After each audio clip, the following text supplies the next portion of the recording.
Belum berjalan lama, seorang penebang pohon itu berteriak, "Wah, apa itu? Ini ada apa?" Karena mata cangkul yang ia gunakan itu ujungnya berwarna merah.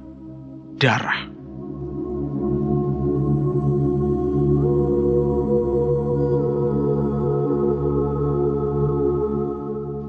Assalamualaikum warahmatullahi wabarakatuh. Jumpa lagi di Jagat Lelembut. Tentunya masih bersama saya, Bobby, yang akan menceritakan sebuah kisah mistis dan kisah horor.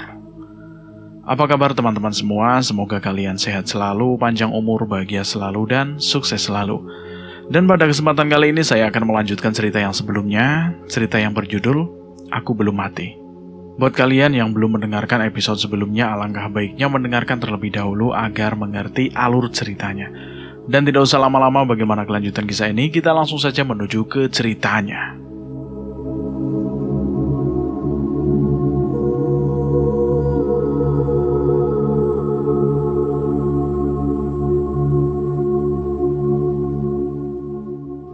Setelah ia lihat dan diteliti, warna merah itu memang darah. Karena merasa heran, dia pun mencari-cari apa penyebab cangkul itu berdarah.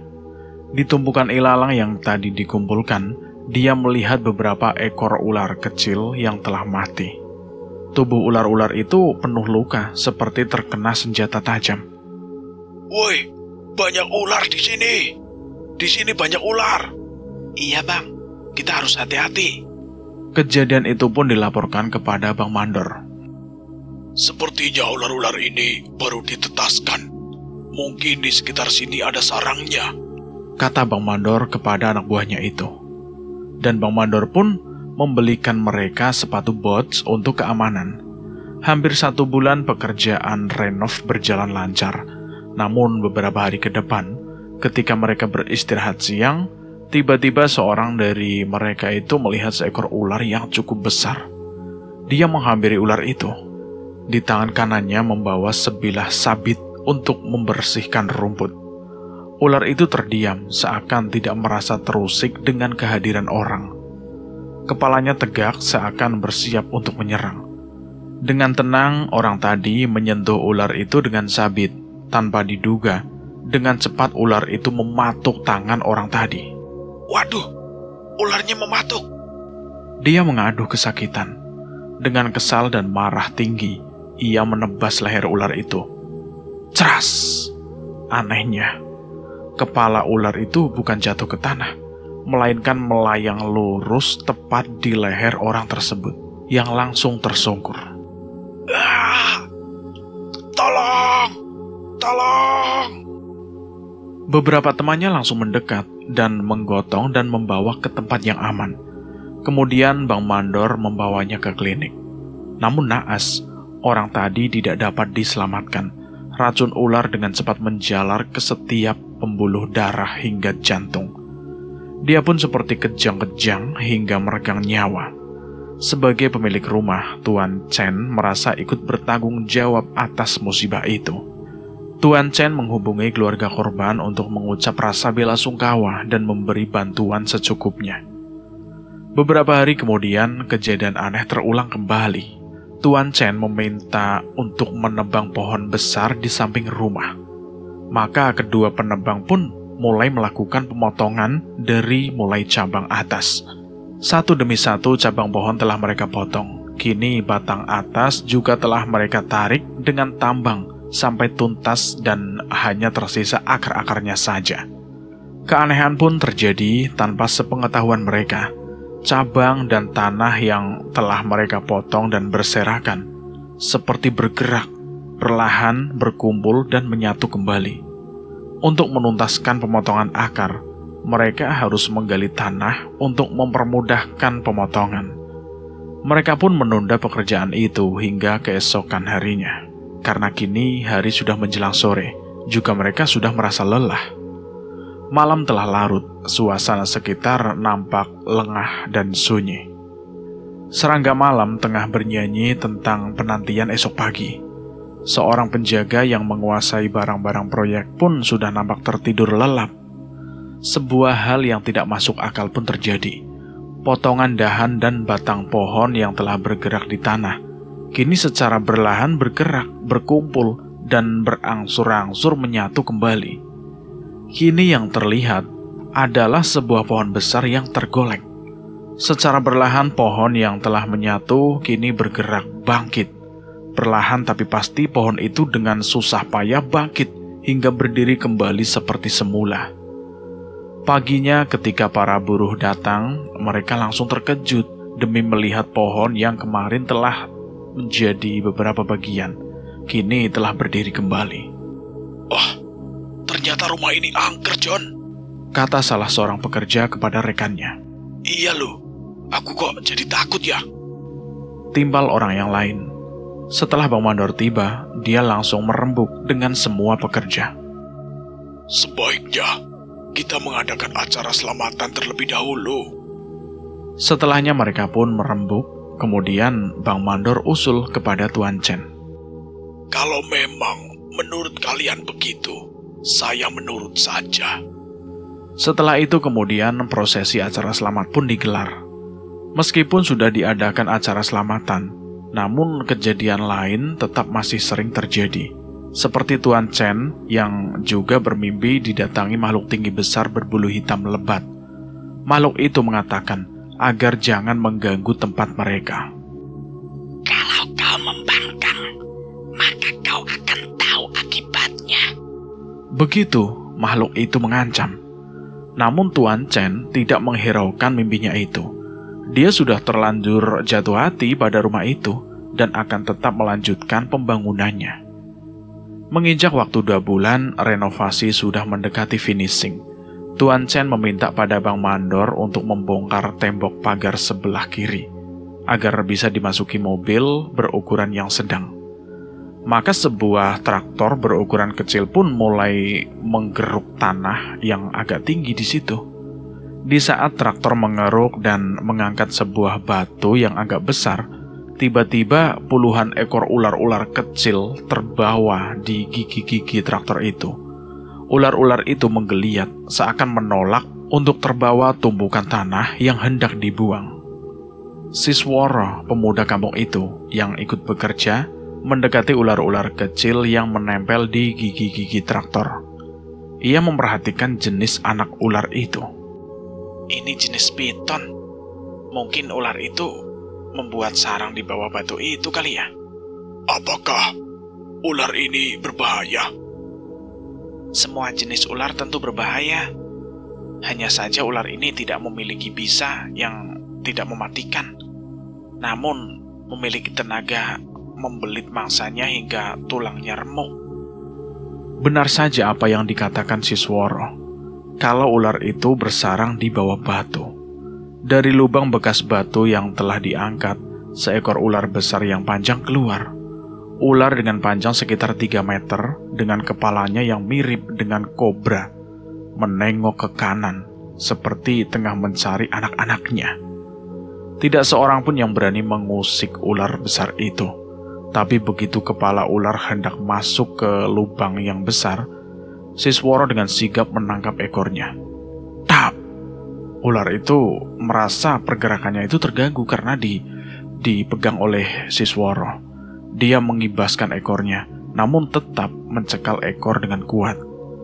Meski begitu, ular itu tetap bergerak pelan masuk ke dalam lubang.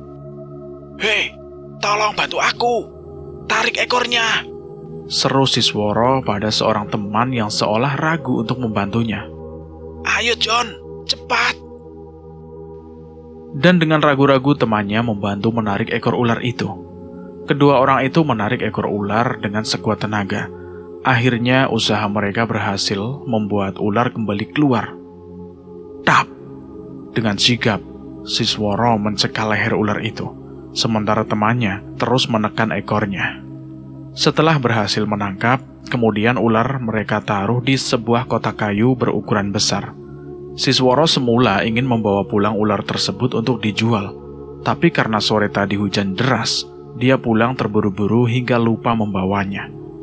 Malamnya penjaga gudang mengontrol tempat di mana kotak itu disimpan. Kret, ceklek. Perlahan tutup kotak kayu itu terbuka dengan sendirinya. Penjaga gudang memperhatikannya dengan perasaan merinding. Tutup kotak semakin terbuka lebar.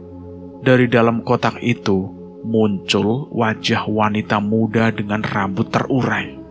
Namun betapa penjaga itu sangat terkejut dan hampir tidak sadarkan diri ketika wajah wanita itu hanya sebatas leher saja. Wanita itu menjulurkan lidahnya, kemudian keluar dari dalam kotak. Ternyata tubuh wanita itu adalah tubuh seekor ular. Aku bergidik ngeri mendengar cerita Mas Sisworo. Begitupun dengan Mbak Sarah. Dia sempat bersandar di bahuku, sehingga aku agak condong menahan beban tubuhnya yang berat.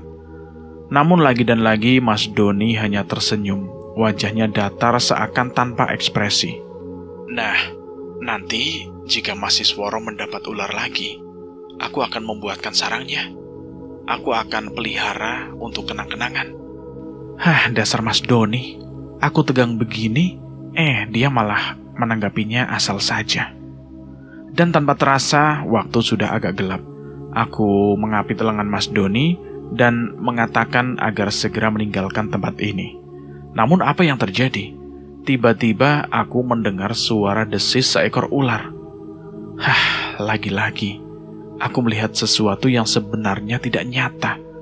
Aku melihat wanita cantik bertubuh ular itu kini sudah keluar dari kotak kayu.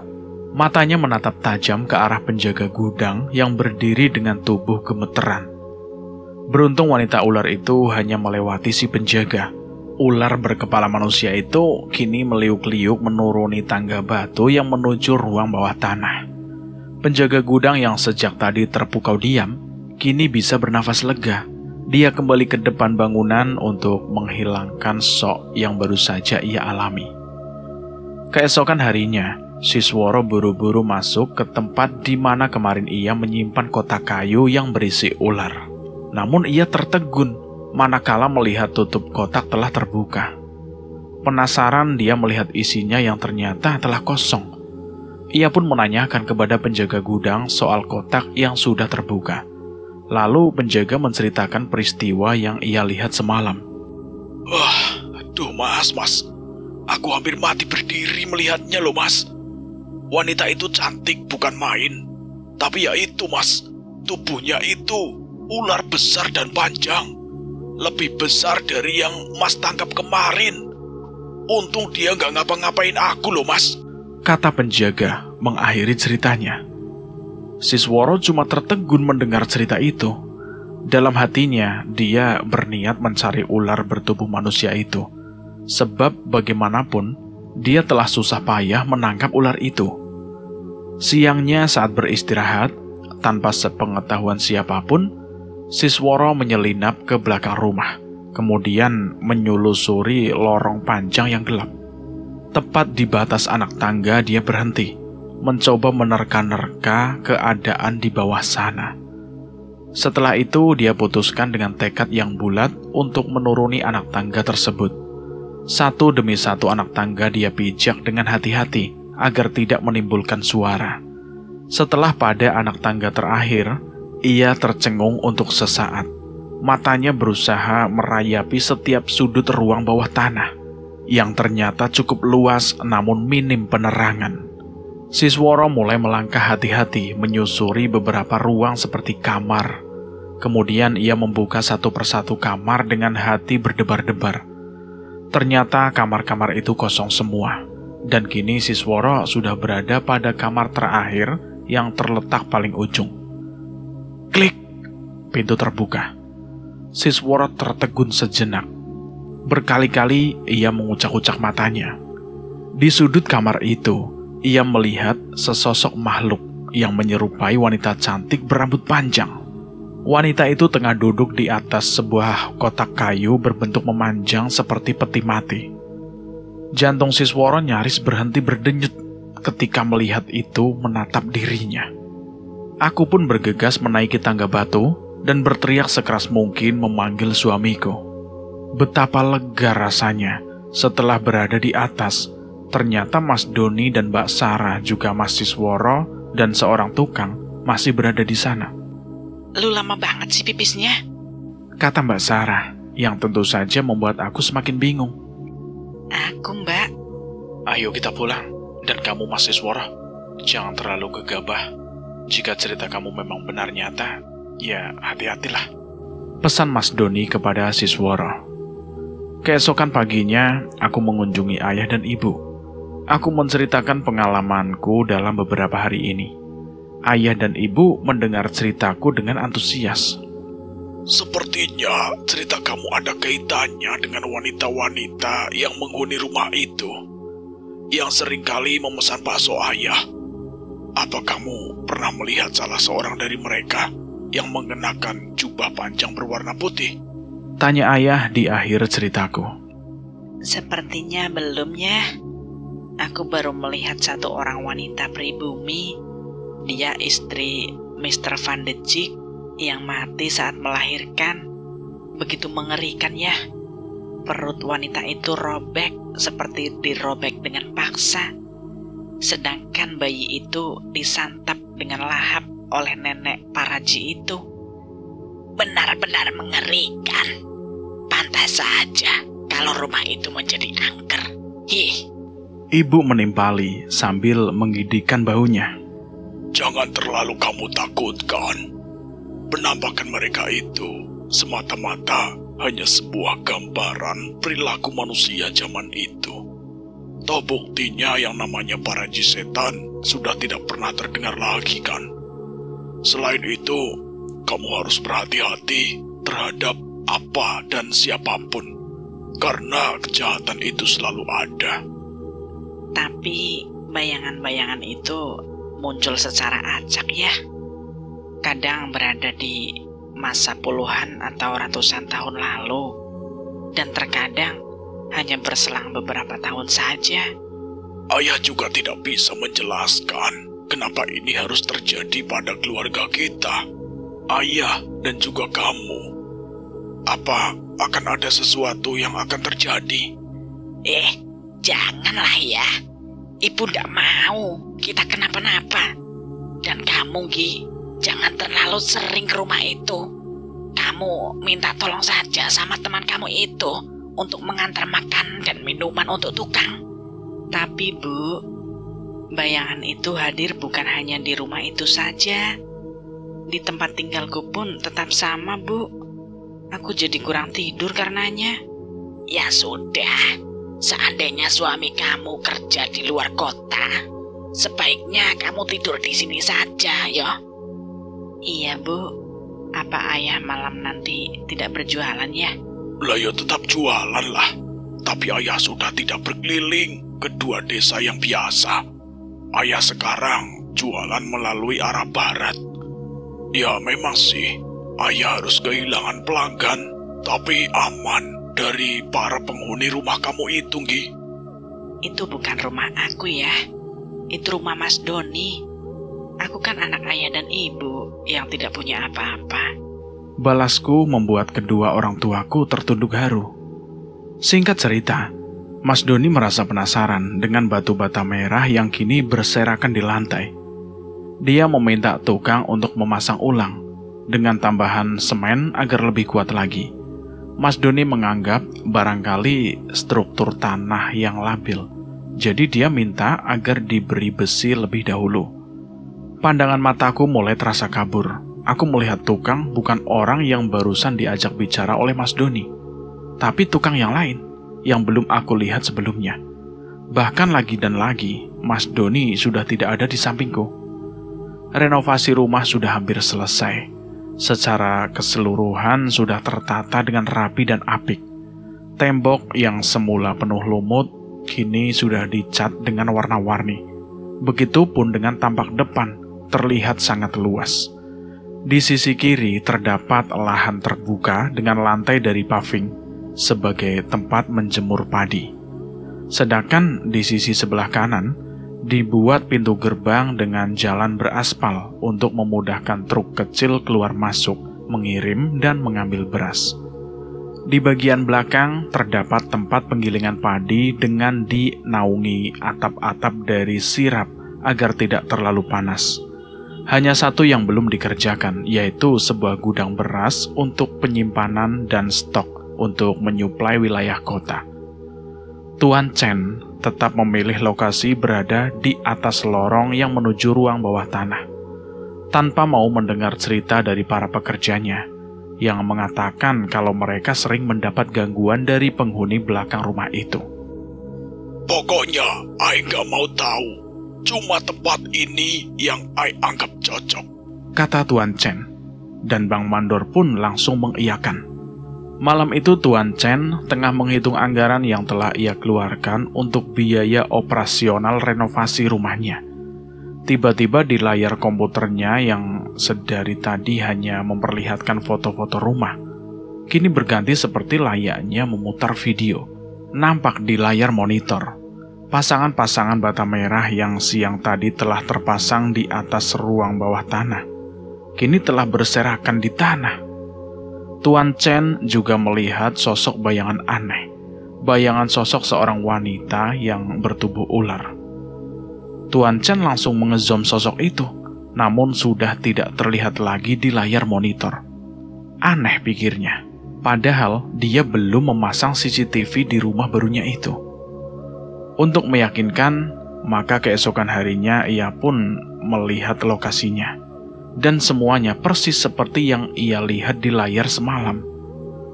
Tuan Chen terlalu hanyut akan obsesinya untuk memiliki rumah sekaligus gudang besar yang baru akan rampung. Dia juga sering mendapat pandangan atau ancaman lewat mimpinya kalau dirinya akan celaka bila ia tetap melanjutkan pembangunan itu. Akhirnya Tuan Chen jatuh sakit. Separuh tubuhnya sulit untuk digerakkan. Bicaranya pun seperti tanpa arah. Selalu berteriak mengancam akan mencelakai orang sekitar rumah barunya itu.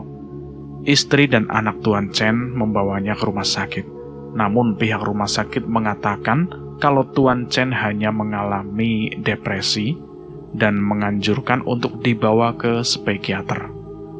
Tuan Chen dinyatakan mengalami gangguan jiwaan. Kini kehidupan keluarga Tuan Chen nampak morat-marit. Mereka tak lagi menyanggupi bisa memenuhi tuntutan konsumen untuk mencukupi suplai beras seperti biasa. Akhirnya banyak konsumen merasa kecewa dan menarik saham yang sudah mereka tanam pada Tuan Chen. Semakin hari keuangan mereka merosot secara drastis. Tidak ada jalan lain untuk menutupi sebagian hutang dan kebutuhan sehari-hari. Istri Tuan Chen berembuk dengan anak-anaknya untuk menjual rumah baru mereka yang hampir selesai dan dinyatakan terbengkalai pembangunannya. Maka terpasanglah sebuah papan iklan dengan tulisan "dijual" pada pagar di depan rumah itu. Papan iklan cukup menarik minat banyak orang karena mereka melihat rumah berdesain Eropa dengan sentuhan minimalis yang mempesona atas usulan seorang arsitek. Tak terkecuali seorang lurah dari desa sebelah yang juga tertarik melihat rumah itu. Setelah melakukan negosiasi dengan keluarga Tuan Chen dan mencapai kesepakatan, akhirnya Pak Lurah membayar harga murah dengan harga agak miring. Pembangunan pun berlanjut dengan model rumah tanpa mengubah pola yang sudah jadi. Pak Karwito, nama lurah itu, bukan hanya orang biasa. Dia juga seorang yang dianggap pintar oleh warga di kampungnya. Bahkan sudah dikenal di berbagai pelosok daerah. Pak Karwito tidak mau disebut dukun. Dia lebih suka dibilang paranormal. Mungkin lebih keren kedengarannya. Banyak pasien yang datang padanya dengan berbagai keluhan. Dari mulai penyakit fisik ataupun non-fisik. Orang terkena santet, dendam, atau guna-guna tidak ragu untuk meminta pertolongannya. Pak Karwito pun ingin mencoba bisnis seperti Tuan Chen. Dia menghubungi beberapa klien Tuan Chen untuk diajak bekerja sama. Maka pembangunan gudang belakang tetap dilanjutkan, meskipun Bang Mandor menceritakan kejadian yang telah berlangsung dari mulai merenov sampai Tuan Chen sakit. Kali ini Mas Doni sepertinya emosi. Karena berkali-kali dia menyuruh tukang untuk memasang bata merah, selalu saja ambruk pada keesokan harinya. Dengan penuh rasa penasaran, dia menuruni anak tangga yang terbuat dari batu alam menuju ruang bawah tanah. Aku hanya bisa menahan nafas dan berdoa semoga tidak terjadi apa-apa dengannya. Mas Doni mulai menyusuri ruang bawah tanah. Dia melihat beberapa kamar di sana. Satu demi satu, Mas Doni mulai membuka pintu kamar-kamar tadi dan semuanya kosong. Tinggal satu kamar yang terpisah di ujung ruangan itu. Perlahan Mas Doni membuka pintu itu dan benar saja. Di sudut dinding terlihat sebuah peti mati berukuran lebih besar dari umumnya. Untuk beberapa saat, Mas Doni mencari kunci untuk membuka peti tersebut. Lalu tangannya menyentuh sesuatu di bagian bawah peti. Klik! Pintu peti itu terbuka. Mas Doni dengan siaga penuh, dia melihat isinya yang ternyata telah kosong. Namun aku mencium aroma busuk yang menyengat teramat tajam, bau bangkai. Samar-samar aku melihat sesosok wanita muda yang melintas. Sepertinya aku pernah melihatnya lewat visualisasi saat wanita itu melahirkan. Surti, wanita yang perutnya robek dan penuh darah. Wanita itu sempat melihatku, lalu menyeringai, membuat tengkukku semakin merinding. Kamu akan menerima akibatnya, Kata wanita itu, entah pada siapa. Setelah memastikan kalau semua telah aman, Mas Doni meminta para tukang untuk membawa dan membuang peti mati yang sudah mulai lapuk termakan usia. Mereka saling pandang. Sepertinya mereka enggan atau takut dengan peti itu. Dengan sebuah kampak, Mas Doni mulai menghancurkan dan meluluh lantahkan peti itu. Baru setelah itu, tukang membawa serpihan kayu untuk dibuang. Aku dan Mas Doni menghentikan pekerjaan pemasangan bata merah di bagian belakang. Mas Doni punya ide lain. Dia akan membuat taman bermain yang indah. Mungkin Mas Doni menyadari kalau cerita yang sudah menjadi cerita turun-temurun itu bukan hanya dongeng sebelum tidur belaka. Dia harus mengakui karena dia sudah melihat bukti serta saksi yang pernah bekerja 2 kali di tempat ini, yaitu Mas Sisworo. Hampir 3 bulan, renovasi rumah pun akhirnya selesai tanpa kendala. Mas Doni mengajak aku agar menata kamar utama, namun aku masih mendebatnya. Aku masih berpikiran tempat tidur antik milik orang Belanda itu masih membekas dalam ingatanku. Iya, aku masih ingat bagaimana seorang nenek tua renta, seorang dukun bayi, yang ternyata seorang paraji setan, melahap dan mengunyah bayi, seorang bayi merah yang ia ambil paksa dari perut seorang wanita yang bernama Surti. Surti, nama itu bagiku melekat dalam ingatanku. Apakah sosok wanita yang sering memanggil ayah setiap keliling malam adalah dia? Apakah wanita itu juga yang telah memberikan banyak uang, dan selembar uang kertas yang bisa kembali lagi juga dia? Lalu mengapa dia memandangku dengan ganjil, dan mengatakan, aku akan menerima akibatnya? Untuk siapa kata itu ia tunjukkan? Aku. Tidak mungkin. Aku tidak mengenalnya, dan dia berbeda masa terlalu jauh. Lalu mengapa dia mengatakan itu? Tapi Mas, aku nggak mau memakai tempat tidur itu. Apa nggak sebaiknya Mas buang saja? Aku takut melihatnya, Mas. Loh, tempat tidur itu antik loh, Nggi. Tapi kalau kamu nggak mau ya udahlah. Nanti akan aku jual pada kolektor. Harganya pasti mahal. Terserah Mas saja. Aku juga belum yakin bisa betah tinggal di rumah ini. Terlalu besar, Mas, dan menyeramkan. Namun untuk Mas Doni dan warga yang sering melewati di depan rumah, mereka terpukau dengan perubahan drastis tentang rumah ini. Rumah berlantai 2, mewah dan megah.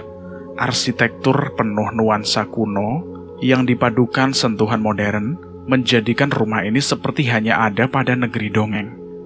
Pada akhirnya kesan seram dan mistis perlahan sirna. Bahkan banyak orang yang berkunjung untuk sekedar melihat-lihat kenyataan yang pernah mereka dengar dari cerita-cerita orang.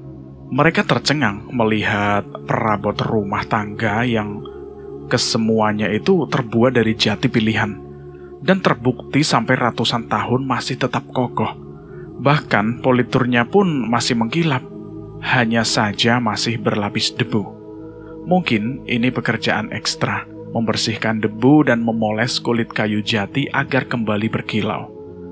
Namun Mas Doni merasa sayang dengan tempat tidur antik itu. Maka ia menaruhnya di ruang bawah tanah agar tetap terawat dengan baik. Selamat ya, Gi. Akhirnya rumah kamu selesai juga direnov. Megah dan mewah banget, Gi. Aku gak nyangka loh, kalau bos kita yang sekarang jadi suami kamu ternyata punya uang sebanyak itu buat beli rumah yang mirip istana. Mungkin harganya selangit ya, Gi. Tika berkomentar pada saat dia main ke rumah yang baru aku tempati.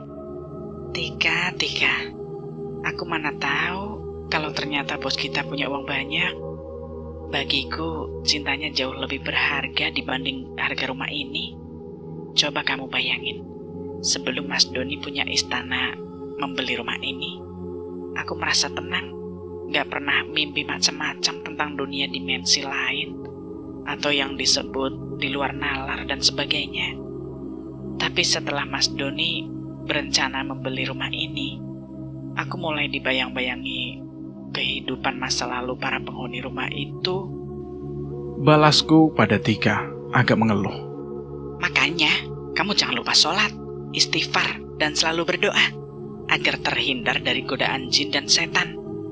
Dan sebelum resmi menempati rumah ini, ada baiknya kamu menuruti adat untuk mengadakan selamatan atau syukuran lebih dahulu. Tika benar. Hampir aku lupa kalau Mas Doni belum merencanakan untuk mengadakan selamatan. Iya, Tik. Nanti aku ngomong sama Mas Doni. Gimana hasil laundry hari ini, Tik? Tanyaku mengalihkan obrolan, karena memang beberapa hari belakangan ini aku terlalu disibukkan renovasi rumah. Dan pikiranku agak stres melihat bayangan-bayangan yang harusnya tidak perlu aku tahu. Mas Doni hanya mengiyakan saja saat aku mengatakan tentang selamatan atau syukuran rumah. Kalau begitu, lebih baik ayah kamu saja yang mengaturnya. Mengundang tetangga dekat biar lebih afdal. Memangnya rencananya kapan, Mas? Ya besok sajalah. Sekarang kamu tanya ibu, berapa dana yang kita butuhkan? Soalnya kalau orang tuaku kurang paham masalah begituan. Tapi Mas, apa Mas masih punya uang? Bukankah Mas sudah mengeluarkan uang yang cukup banyak untuk membeli sampai merenovasi rumah ini? Sekarang buat syukuran. Mas Doni tersenyum mendengar pertanyaanku. Uang bagiku mudah. Berapapun yang kamu inginkan, aku bisa memberikannya dalam waktu yang singkat. Jadi nggak ada masalah. Jawaban Mas Doni sungguh di luar dugaan. Dia menganggap teramat mudah mendapatkan uang. Apa dia pikir dia punya mesin cetak uang? Belakangan, baru aku sempat mencurigai Mas Doni. Kalau dalam bulan-bulan terakhir ini, dia sering mangkir dari kantornya. Malah ada yang pernah mergoki Mas Doni selalu berbelanja hampir setiap saat. Tapi ya itu urusan dia. Aku tidak mau ikut campur dalam urusan pribadinya. Aku takut dia tersinggung dan marah. Aku ingin rumah tanggaku yang baru seumur jagung ini tetap harmonis tanpa ada benturan sekecil apapun. Namun rasa penasaranku tetap ada. Maka pada hari berikutnya, aku bersama Tika berboncengan untuk menguntit Mas Doni di tempat kerjanya sampai dia keluar. Dan benar saja, aku melihat Mas Doni masuk ke sebuah supermarket. Entah apa yang dibelinya. Hanya beberapa menit saja dia sudah keluar. Lalu dia masuk ke sebuah konter, mungkin membeli pulsa. Aneh memang. Mas Doni keluar masuk dari toko-toko ke toko yang lainnya, tapi tidak terlihat apa yang ia beli. Sekitar pukul 10 malam, Mas Doni baru pulang. Aku tidak yakin kalau dia baru pulang kerja. Seperti biasa, aku langsung menyambutnya dengan senyum dan mencium tangannya. Aku juga mengambil alih tas yang masih berada di tangannya, lalu menuntun manja membawanya duduk di sofa. Setelah itu aku mengambil air bening dari dalam kulkas dan memberikan padanya. Mas Doni sepertinya haus sekali. Air di dalam gelas itu habis sekali teguk. Masih kurang, Mas? Enggak, Gi, cukup. Mas dari mana sih? Kok jam segini baru pulang? Iya, aku habis kerja lah. Sekalian cari uang lebih. Uang lebih? Uang lebih bagaimana maksud Mas? Iya, uang. Kita ini kan lagi butuh uang banyak. Nah, ini juga demi kamu kan? Aku diam, tidak ingin berdebat panjang. Maka aku mengajaknya untuk makan malam. Namun Mas Doni menolak dengan alasan sudah makan di luar. Mas makan di luar? Itu pemborosan, Mas. Katanya lagi cari uang banyak. Kenapa harus makan di luar segala? Ya, memangnya kenapa? Apa aku nggak boleh mencari yang lebih enak? Oh, jadi selama ini Mas makan masakan aku karena terpaksa. Padahal nggak enak. Ya sudah, besok aku nggak masak sekalian. Biar aku makan di rumah ibu aku saja. Loh. Kenapa kamu jadi sensi gitu, Gi? Aku nggak bilang kalau masakan kamu nggak enak kok. Aku sengaja makan di luar, supaya aku bisa mendapat untung banyak. Aneh, kok orang makan malah dapat untung? Sudahlah. Aku makan sendiri tanpa menghiraukan Mas Doni. Perutku sudah keroncongan sejak tadi. Malah dia nggak mau makan. Rupanya Mas Doni kecapean. Bukan capek kerja. Aku yakin dia habis masuk warung satu ke warung lainnya, seperti yang aku lihat bersama Tika. Mas Doni langsung tidur tanpa mencuci muka atau tangan terlebih dahulu seperti biasanya. Dan aku sungguh terkejut saat melihat tas kerjanya itu yang sedikit terbuka. Aku hampir tidak percaya melihat apa yang ada di dalamnya. Uang. Iya, tas itu penuh dengan uang receh dan uang kertas bernilai ribuan sampai puluhan ribu. Aneh pikirku, dari mana dia dapat uang receh sebanyak itu? Dan rasanya tidak pantas untuk seorang pegawai negeri memegang uang recehan. Aku semakin penasaran. Perlahan aku membuka tas itu sedikit lebar. Antara gumpalan uang itu ada selembar uang yang mengeluarkan cahaya redup. Uang bernominal 50.000. Astagfirullah, uang itu? Kenapa uang kertas yang disimpan ayahku bisa berada di tangan Mas Doni? Atau uang itu adalah uang lain yang kebetulan didapatkan Mas Doni? Aku akan menanyakan ini kepada ayahku nanti. Karena aku merasa aneh saja. Mas Doni seolah tidak pernah mau percaya atau bersikap intipati pada sesuatu yang mistis. Bahkan ia menertawakan aku saat aku mengatakan tentang uang gaib dengan Mbak Sarah. Mas Doni tidur begitu nyenyak hingga terdengar denggurannya yang bikin telingaku sakit. Aku benar-benar tidak dapat memicingkan mataku karena terlalu keras berpikir. Memang aneh. Kalau orang seperti Mas Doni mempunyai uang kertas yang nominalnya recehan semua. Padahal paling tidak hanya uang kertas yang bernominal 50.000. Itu pun dapat ia ambil dari ATM. Tapi ini uang receh seperti itu biasanya dimiliki oleh para pedagang. Misalnya ayahku sebagai pedagang bakso. Ya sudah tentu banyak pembeli menggunakan uang receh. Aku merasa gerah di kamar. Maka aku keluar duduk di sofa. Yang semula aku merasa takut karena bayangan atau penampakan para penghuni di zaman dulu. Angin tiba-tiba bertiup agak kencang, membuat gorden jendela terlihat menari-nari. Sesekali terlihat cahaya dari kilat, karena cuaca memang agak mendung. Sebuah gorden jendela tersibak lebar, dan seperti sengaja memperlihatkan sesuatu di luar sana. Memang aneh dan membuat aku heran. Gorden yang tersibak seolah kaku, tidak dapat tertutup kembali. Sehingga mau tidak mau, aku bangkit dari sofa dan ingin menutupnya kembali. Namun sebelum tanganku menyentuh gorden, dari luar sana di bawah kilatan cahaya, aku melihat sesosok wanita mengenakan jubah putih. Sosok itu tengah memandang lurus ke arah tempatku berdiri. Kembalikan uangku. Kembalikan uangku. Aku mendengar sebuah suara. apakah sosok itu yang bicara? Kau akan menerima akibatnya. Nadanya seperti sebuah ancaman. Aku ingin memastikan melihat wajah sosok itu dan ingin tahu apa maksudnya. Namun belum juga aku membuka daun jendela, sosok itu telah lenyap entah kemana. Dan gorden pun tertutup dengan sendirinya. Paginya saat Mas Doni tengah menikmati sarapan sepotong roti dan kopi, aku menceritakan keanehan yang aku lihat semalam. Aneh kan, Mas? Sosok perempuan itu bilang, kembalikan uangku. Bahkan dia mengancam dengan mengatakan kau akan menanggung akibatnya. Apa maksudnya ya, Mas? Namun rasa takut dan khawatirku tidak membuat Mas Doni ikut berpikir. Dia tetap menikmati roti yang telah aku lumuri dengan selai kacang kesukaannya. Mas, kamu dengar gak sih? Kok cuek amat? Nadaku agak meninggi karena kesal. Bukannya menjawab, dia malah pergi keluar begitu saja. Ini membuat kecurigaanku kian bertambah. Dengan setengah berlari aku mengejar Mas Doni yang sudah berada di atas motor. Mas, tolong jelasin. Apa ini ada hubungannya sama kamu, Mas?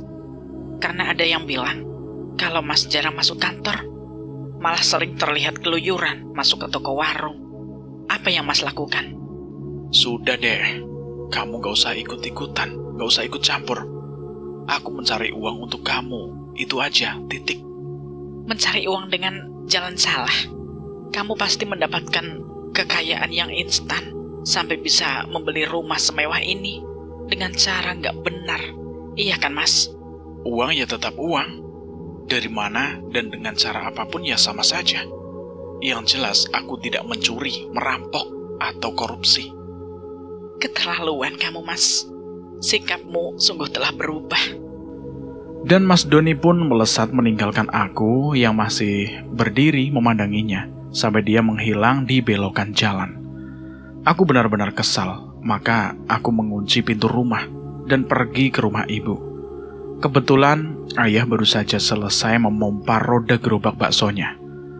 Melihat aku datang, ayah langsung mencuci tangannya. Kamu sendirian, Gi? Tanya ayah, yang langsung aku cium tangannya. Iya ya, aku ingin menanyakan sesuatu pada ayah. Menanyakan apa itu? Duduk dulu. Katakan, apa yang bisa ayah bantu?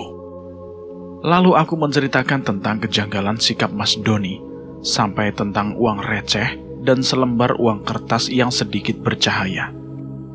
Coba ayah lihat, apakah uang itu masih ada sama ayah? Aku bertanya kemudian. Seketika wajah ayah nampak keluh. Kabut menyelimuti kedua matanya. Kerutan-kerutan di dahinya semakin terlihat berlipat-lipat. Sepertinya ayah telah berpikir. Sebenarnya ayah sudah tidak mempersoalkan masalah uang itu. Memang uang yang ayah taruh di atas lemari itu telah hilang entah kapan.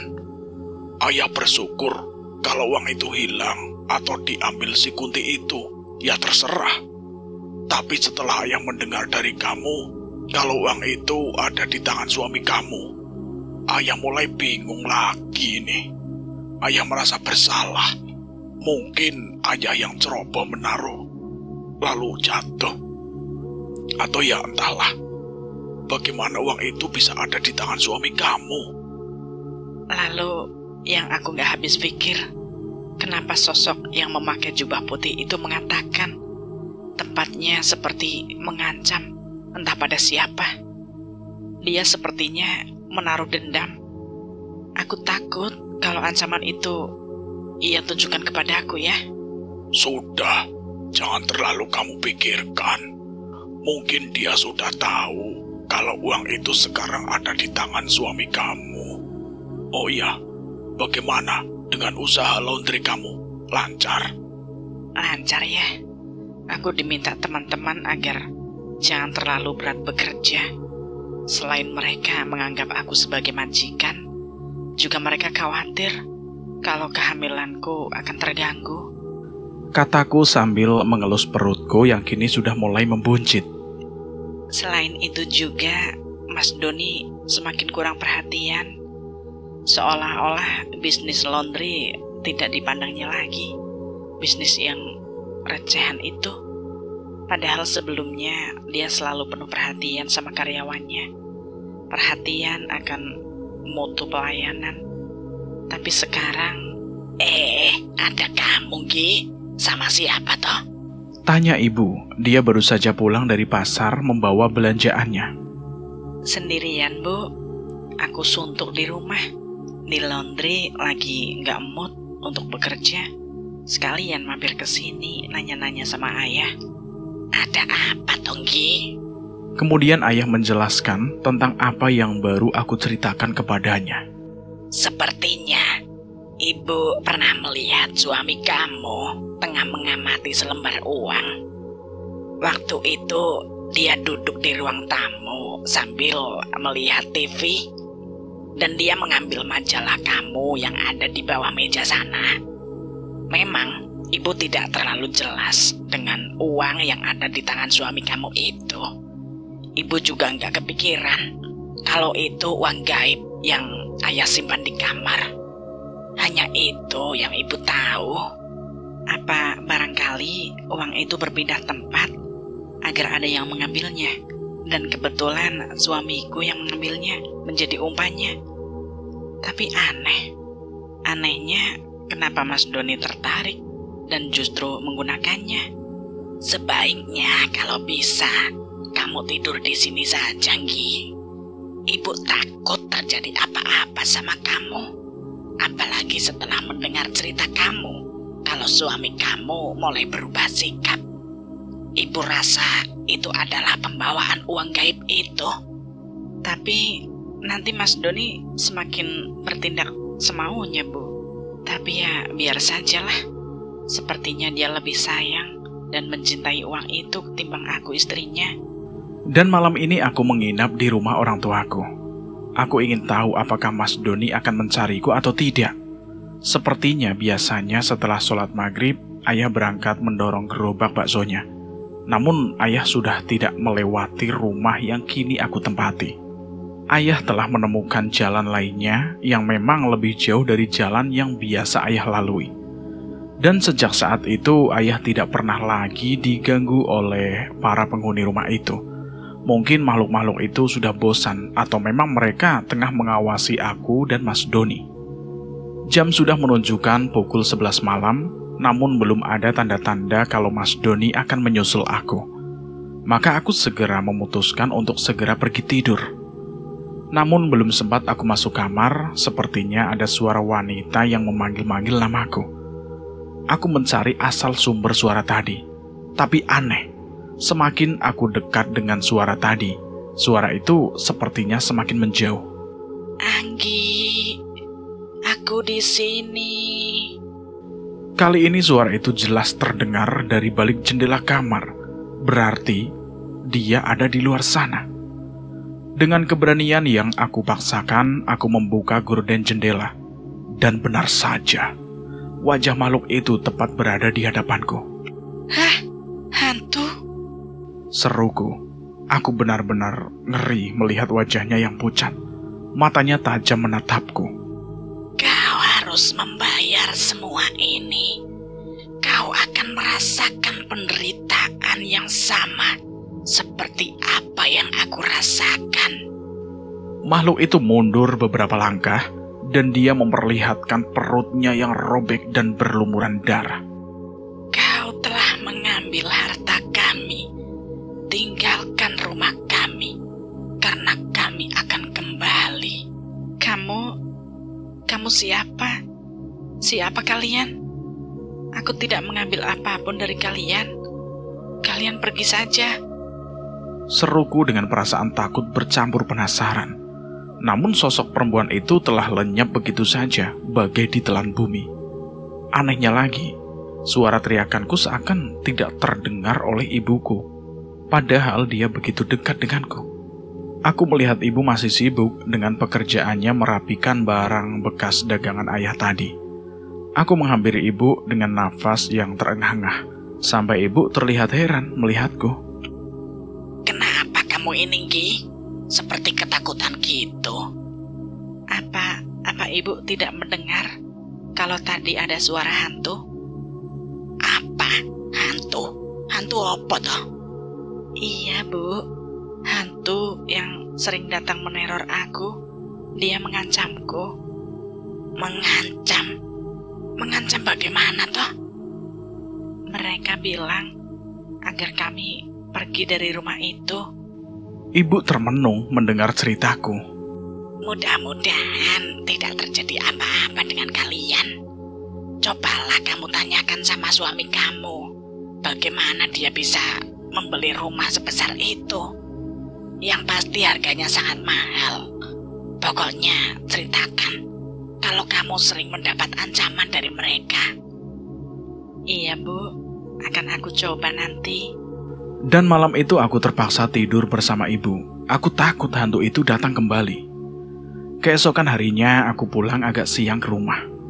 Aku melihat Mas Doni masih tertidur mendengkur. Apa mungkin hari ini dia libur? Atau jangan-jangan dia memang tidak pulang semalam? Singkat cerita, aku tengah asik ngobrol sama Mbak Sarah. Tiba-tiba Mas Doni menghampiri kami. Mbak Sarah segera meninggalkan aku. Sepertinya dia tahu kalau Mas Doni lagi sensi.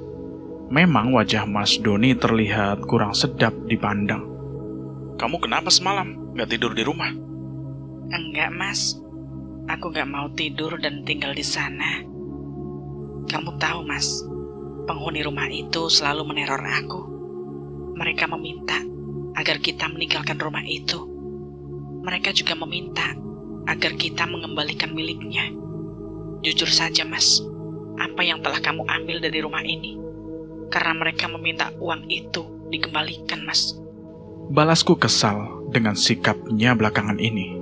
Lagian kamu kesini, bukankah seharusnya kamu bekerja?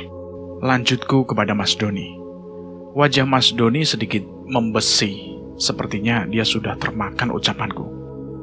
Kerja? Untuk apa aku kerja? Apa hanya mengharapkan gaji bulanan yang tidak seberapa? Atau menunggu uang pesangon? Dan berharap uang tunjangan setelah pensiun nanti? Semua tidak aku butuhkan lagi. Aku lebih bebas mengatur diriku sendiri, mencari uang kapanpun yang aku mau, dalam jumlah yang bisa aku targetkan sendiri. Dan kamu sebagai istri harusnya bersyukur, bahagia, karena bisa hidup layak di rumah mewah dan serba kecukupan. Jadi kamu sengaja tidak bekerja, tapi mencari uang dengan cara keluar masuk toko. Kamu menggunakan uang itu kan mas? Uang gaib yang disimpan ayah. Kamu ngomong apa sih, Gi? Ibu melihat mas, kalau mas menemukan uang itu. Kataku semakin lantang, membuat Mbak Sarah dan teman yang lain terkejut. Kalau memang uang itu ada sama aku, terus kenapa? Bukankah ayah kamu telah menyia-nyiakan kesempatan emas untuk mendapatkan uang sebanyak mungkin? Kesempatan untuk keluar dari kemiskinan. Terus kenapa saat uang yang ia sia-siakan itu kini justru jatuh ke tanganku dan berpihak kepadaku? Kamu malah ribut. Karena aku bukan kamu, mas. Aku sama sekali tidak tergoda dengan jerat setan melalui uang gaib itu. Aku lebih suka kamu bekerja dan hidup seperti kamu yang pernah aku kenal. Kamu sudah berubah, mas. Dulu kamu murah senyum. Penampilanmu selalu rapi, selalu menjadi perhatian orang. Tapi sekarang kamu kasar, sifatmu menjadi sombong. Dan satu lagi yang paling utama, kamu sudah jauh dari agama. Kamu mulai malas untuk melakukan sholat, melupakan waktu untuk aku, dan lebih banyak di luar. Sampai makan pun, kamu lebih memilih di luar, mas. Kamu sudah melupakan aku sebagai istrimu, dan selalu menyibukkan diri, mencari uang receh, sampai berkarung-karung, untuk kemudian kamu tukar dengan lembaran-lembaran uang kertas. Mas Doni menatapku kian tajam. Dari mana kamu tahu? Tas kerja kamu, yang semula aku kira berisi lembaran kertas kerja, tapi ternyata uang recehan. Bukankah tidak pantas bagi seorang pegawai negeri memiliki uang receh, seperti pedagang asongan, atau seperti ayahku? Malah jangan-jangan kamu juga membeli rumah itu dari hasil menukar uang receh yang kamu kumpulkan itu? Iya, sebagian memang benar. Tapi sebagian lagi, aku mendapatkan uang dari menggadaikan sertifikat rumah orang tuaku. Berikut rumahku yang kalian tempati sebagai lahan kerja laundry ini. Apa? Lalu bagaimana dengan orang tua kamu, Mas?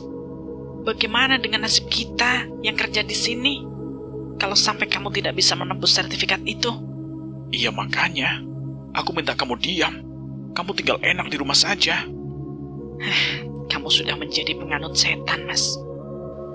Mas Doni menarik nafas dengan berat. Ia mengusap wajahnya dengan kedua telapak tangannya.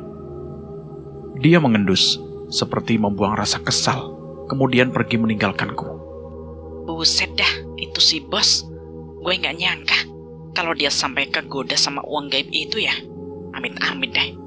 Kalau gue sih lebih milih hidup miskin daripada harus bersekutu dengan setan, kata Mbak Sarah.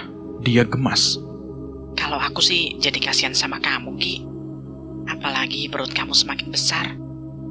Aku takut kamu terlalu banyak pikiran, Gi.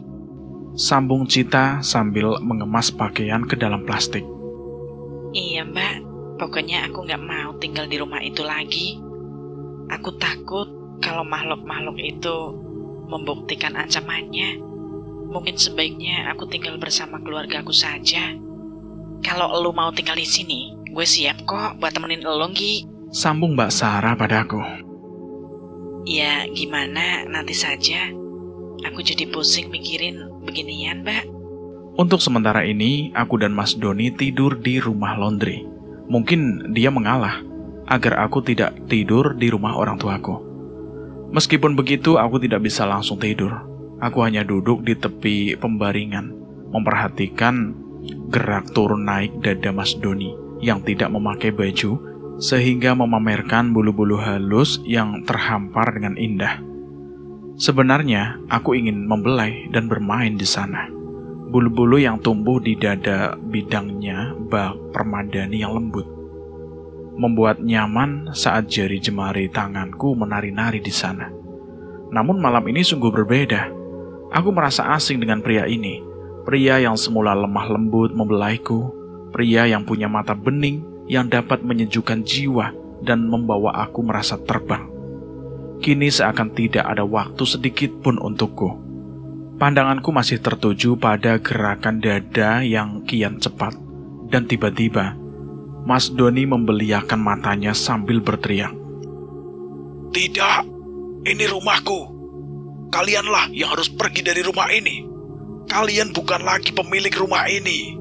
Jangan kau sakiti istriku. Bukan dia yang memberi uang itu. Tolong. Mas Doni seperti tengah dikejar-kejar hantu. Tubuhnya miring ke kanan dan ke kiri, seakan tengah berusaha melepaskan darinya, entah dari apa. Mas, bangun Mas. Aku menggoyang-goyangkan tubuhnya, hingga akhirnya dia tersadar dan memandangku. Kamu? Iya Mas, ini aku. Kamu kenapa? Mereka mengejar aku. Mereka siapa, Mas? Makhluk-makhluk itu. Aku segera menyodorkan gelas yang masih berisi air. Minumlah, Mas. Kamu hanya mimpi. Mas Doni minum sedikit, kemudian seperti masih ketakutan.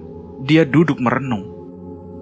Ceritakan siapa mereka dan kenapa mereka mengejar-ngejar kamu, Mas. Akhirnya Mas Doni mau bercerita juga kalau dirinya melihat beberapa wanita penghuni rumah tersebut. Salah satunya, dia yang bernama Surti. Perempuan yang perutnya robek saat melahirkan. Dan yang satu lagi, entah aku tidak tahu. Dia meminta uang gaib itu. Ya sudah, sebaiknya kamu kembalikan saja uang itu, Mas. Kataku dan aku melihat ekspresi bingung di wajahnya. Aku akan mengembalikannya nanti, setelah aku dapat mengumpulkan uang untuk menebus sertifikat rumah orang tuaku dan tempat laundry. Sebaiknya kamu memang tidak lagi tidur di sana. Aku takut terjadi apa-apa. Kita kembali ke rumah laundry saja. Semua demi kebaikan kamu dan calon anak kita. Aku menatap wajah Mas Doni. Sepertinya dia tengah berusaha melawan dirinya sendiri. Dan aku baru menemukan kembali suamiku yang sempat hilang dari hatiku.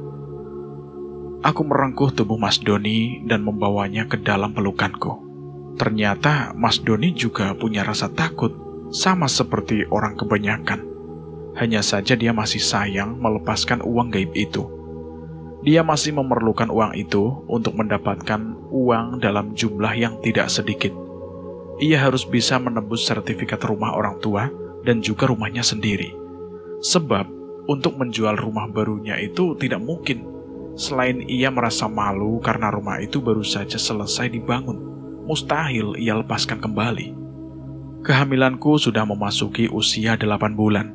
Dan demi kenyamanan aku dan calon bayiku, Mas Doni ingin merubah posisi dapur yang semula dekat kamar agar dipindah saja ke samping. Untuk sementara laundry berjalan di lantai 2 saja, sebab di lantai bawah pasti banyak debu dan bongkaran bekas dinding dapur nantinya.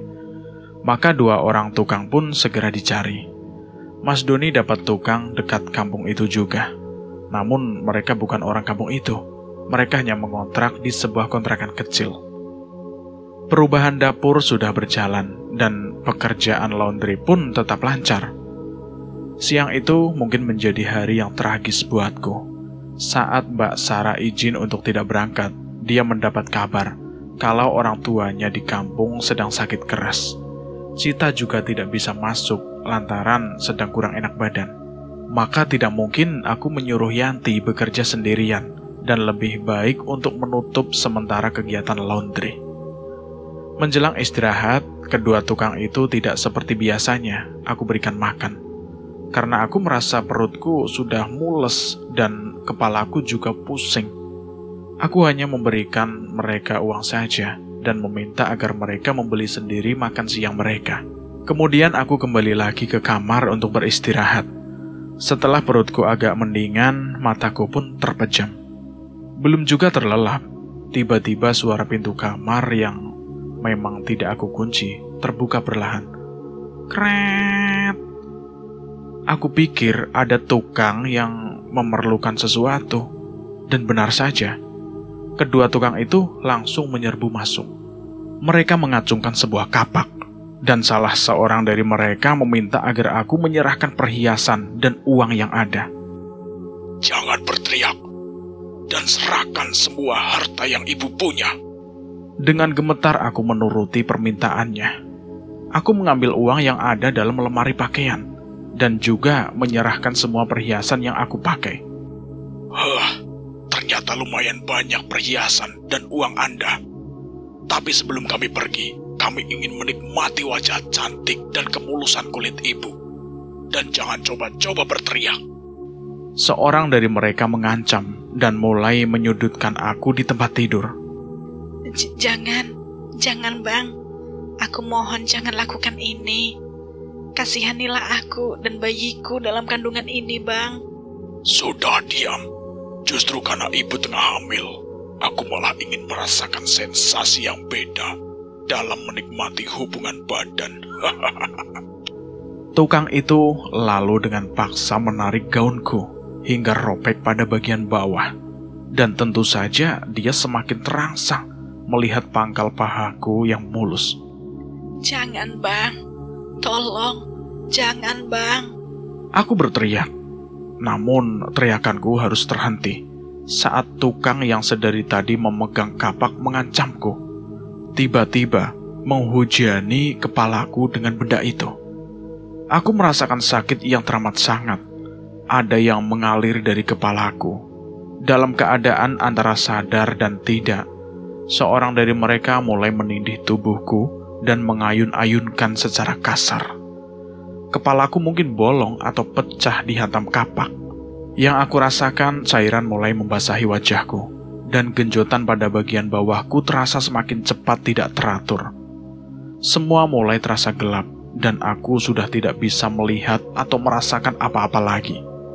Aku melihat tubuhku yang terbaring di sebuah ruangan yang serba putih.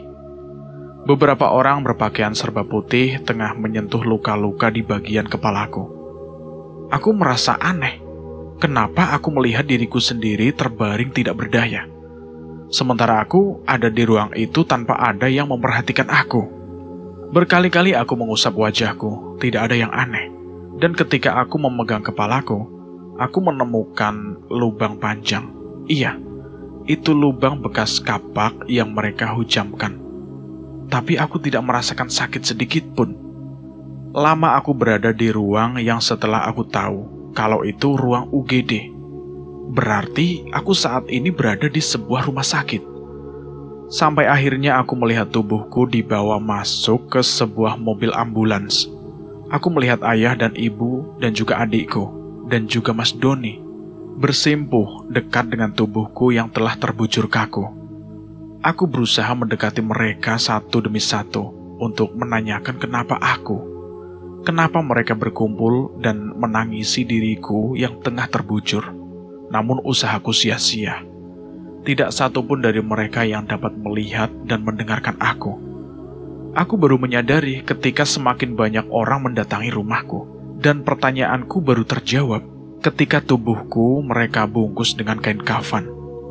Tidak, aku belum mati, dan aku tidak mau mati sebelum anakku lahir. Dan aku tidak mau mati sebelum dapat membunuh kedua orang yang telah membunuhku. Dan entah ada kekuatan dari mana, tiba-tiba tanganku yang terikat bergerak-gerak meronta untuk keluar dari kain kafan yang membungkusku. Tanganku berhasil keluar, dan dengan sedapat mungkin aku menarik tali yang mengikat kaki, kepala, dan perutku. Dan dengan sekuat tenaga, aku mulai berusaha bangkit dengan cara merobek papan yang menutup lubang tempatku dibaringkan. Entah berapa lama aku berusaha, sampai akhirnya kedua tanganku bisa mencapai bagian tanah paling atas. Perlahan-lahan kepalaku menyembul keluar. Aku merasakan suasana yang dingin dan sepi. Di sekelilingku terdapat gundukan-gundukan tanah seperti bukit kecil yang ternyata semua adalah kuburan manusia. Dan ketika aku sudah berhasil keluar dari tempatku, aku merasa lega masih bisa melihat bintang dan bulan yang tengah bersinar penuh. Aku merasa lelah, aku ingin tidur, tapi bukan di sini. Aku ingin tidur di tempatku sendiri. Namun tubuhku begitu lunglai, seakan tidak memiliki tenaga. Perutku yang buncit bergerak-gerak, anakku ingin keluar dari rahimku. Pada siapa aku harus meminta tolong? Aku berusaha berteriak memanggil-manggil siapapun untuk menolong. Namun semua tetap sepi, tidak ada yang mendengar teriakanku.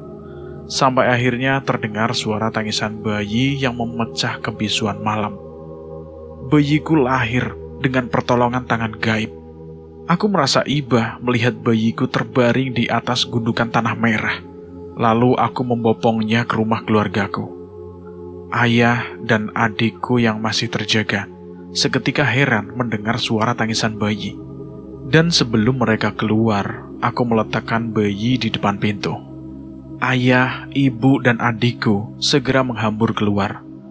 Mereka tercengang dan merasa takjub melihat bayi merah yang masih terbelit ari-ari. Ayah lebih teliti lagi, dia memperhatikan butiran-butiran tanah merah yang melekat di punggung bayiku. Tanpa pikir panjang, ibu mengambil bayi itu, kemudian membawanya masuk.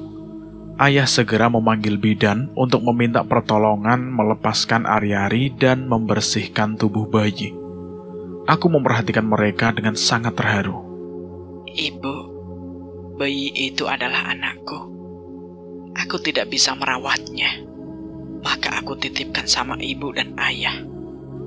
Kataku pelan di telinga ibu, namun suaraku tidak bisa didengarnya. Mereka sama sekali tidak memperhatikan keberadaanku yang begitu dekat. Aku hanya dapat menitikkan air mata melihat ibu dan tetangga yang mulai berdatangan. Aneh ya, kok malam-malam begini ada orang yang tega menaruh bayi di depan rumah orang? Coba kalau sampai dimakan kucing. Seorang wanita berkomentar, memang benar apa yang dikatakannya. Namun kucing pun tidak berani mendekat pada bayiku. karena binatang lebih peka nalurinya melihat aku yang tidak kasat mata. Iya, bukankah lebih baik langsung saja memberikan kepada orang? Wah, ini sih pasti hasil hubungan di luar nikah. Dan beraneka argumen pun saling bergantian dari suara-suara wanita. Sebaiknya bayi ini ibu rawat dengan baik. Anggaplah dia sebagai cucu ibu sendiri. Bukankah Anggi meninggal dalam keadaan hamil besar? Anggi. Tiba-tiba ibu termenung, menatap kosong. Apa mungkin bayi ini bayinya Anggi? Tidak mungkinlah, Bu. Anggi sudah meninggal. Mana mungkin mayat Anggi bisa melahirkan di dalam kubur? Itulah yang harus kita tahu. Kita harus melihat makam Anggi, Pak. Apakah Anggi telah melahirkan di dalam kubur? Bukankah memang sudah saatnya dia melahirkan? Setuju. Sebaiknya kita melihat makam Anggi, agar kita tidak penasaran dengan bayi ini. Seorang pria mengomandoi untuk melihat makamku. Malam sudah semakin larut, bahkan sudah hampir menuju pagi. Namun orang-orang ini tetap menuju pemakaman tempatku dikuburkan pagi tadi. Dengan berbekal lampu senter, mereka segera menerangi kuburan. Sepintas tidak ada yang aneh. Namun setelah mereka memperhatikan dengan teliti, mereka melihat ada bercak darah di atas gundukan tanah merah bekas bayiku tertidur. Dan mereka terpaku saat melihat tepat di dekat batu nisan. Ada lubang yang cukup besar, menembus sampai ke dalam. Lubang itu bekas aku mengeluarkan tubuhku dengan susah payah. Ah, benar ini. Anggi keluar dari kuburnya. Dan sepertinya dia memang telah melahirkan bayinya. Ayahku terkejut mendengar kabar itu. Namun baik ayah ataupun ibu sudah yakin kalau bayi yang kini ada bersama mereka adalah cucu mereka sendiri. Aku tidak melihat Mas Doni sejak sore kemari. Apa yang tengah dilakukan suamiku sekarang? Apakah dia merasa kehilangan aku? Malam itu setelah aku menyusui bayiku, aku mencari Mas Doni di rumah orang tuanya. Tapi dia tidak ada di sana. Di tempat laundry pun aku hanya melihat beberapa orang yang masih melihat-lihat garis batas polisi yang masih terpasang. Kemudian aku menuju rumah baru kami, dan benar saja, aku melihat Mas Doni tengah dikerumuni para penghuni rumah tua itu. Beberapa makhluk yang dulu pernah menempati rumah itu juga ada di sana. Mas Doni kiranya tengah menjadi tahanan mereka. Melihat kedatanganku, semua makhluk itu menyeringai sambil menunjuk ke arahku. Selamat datang dan selamat bergabung, Anggi. Kamu tahu, kamu pasti akan datang mencari suami kamu, kata salah satu makhluk yang sering aku lihat dalam mimpi ataupun saat menebar teror. Anggi, di mana? Di mana Anggi? Anggi? Tanya Mas Doni, mencari-cari keberadaanku. Tentu saja dia belum dapat melihat arwahku, karena usia kematianku baru 2 hari. Istrimu ada di samping kamu, Doni. Dia telah menjadi korban dari kutukan rumah ini. Dan ini juga akibat ulah kamu yang serakah ingin hidup mewah dengan memanfaatkan uang gaib dari kami. Padahal tujuan kami ingin membantu keluarga Anggi agar mereka dapat hidup lebih layak. Namun mereka terlalu jujur. Tapi, kenapa kalian mengatakan kalau aku akan menanggung akibatnya? Berarti kalian telah merencanakan membunuhku dengan jalan melalui tukang bangunan itu. Bukan kami, Anggi. Ini adalah sebuah kutukan dari sang Paraji yang telah ditembak hancur oleh Mr. Van de Dijk. Dia mengutuk siapapun yang menempati rumah ini akan mati pada saat menjelang melahirkan, karena dia ditembak saat memakan bayi yang ia ambil paksa dari rahimku. Iya, Aku baru ingat kalau makhluk inilah yang bernama Surti. Tapi aku belum mati. Aku akan membalas pembunuh itu dengan cara yang sama. Seruku geram melihat Mas Doni yang tidak berdaya saat ini. Kedua orang itu sudah diamankan polisi. Kebetulan satu dari mereka adalah keturunan para Haji Setan itu. Makanya dia juga mempunyai selera membunuh wanita hamil. Kamu belum punya kekuatan untuk membalas semua itu. Aku akan membantumu untuk menghabisi mereka malam ini. Memang benar apa yang dikatakan Surti, kalau aku belum memiliki kekuatan. Jangankan mengangkat sebuah kapak, menyentuh selembar kertas pun aku belum mampu. Tepat tengah malam, aku bersama sosok Surti menuju kantor polisi, di mana kedua orang yang telah membunuh dan memperkosaku tengah mendekam dalam sel tahanan. Surti membimbingku untuk melakukan cara menyentuh dan mengangkat beban. Dia juga memberikan bantuan agar aku bisa menampakkan diriku nanti. Siapa kalian? Kenapa bisa masuk ke sini? Seru kedua orang lelaki pembunuh itu, terkejut melihat aku dan Surti sudah berada di dalam sel mereka. Apa kalian masih ingat bagaimana kalian merampok hartaku? Dan bagaimana nikmatnya kalian menggenjot tubuhku yang mulus dengan perut yang buncit? Mereka memandangku tajam. Tidak Anggi, kamu sudah mati. Pergi, jangan ganggu kami. Kalian juga harus merasakan betapa nikmatnya rasa sakit saat kapak ini menghujam di kepala kalian. Kataku kemudian mengambil kapak dari tangan Surti.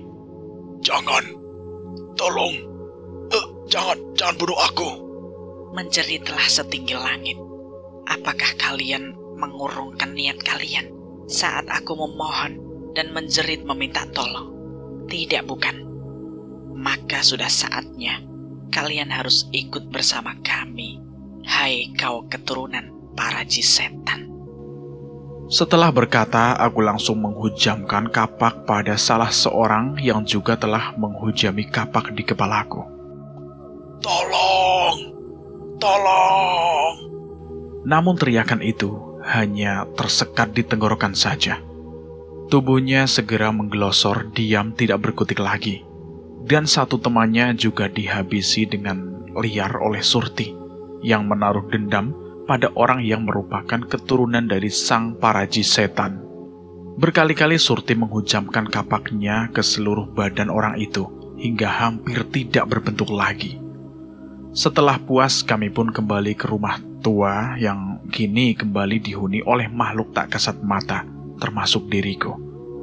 Mereka menerimaku menjadi bagian dari mereka. Menjaga rumah ini tetap menyimpan misteri. Akhirnya Mas Doni berhasil mengumpulkan uang yang cukup untuk menembus sertifikat rumah.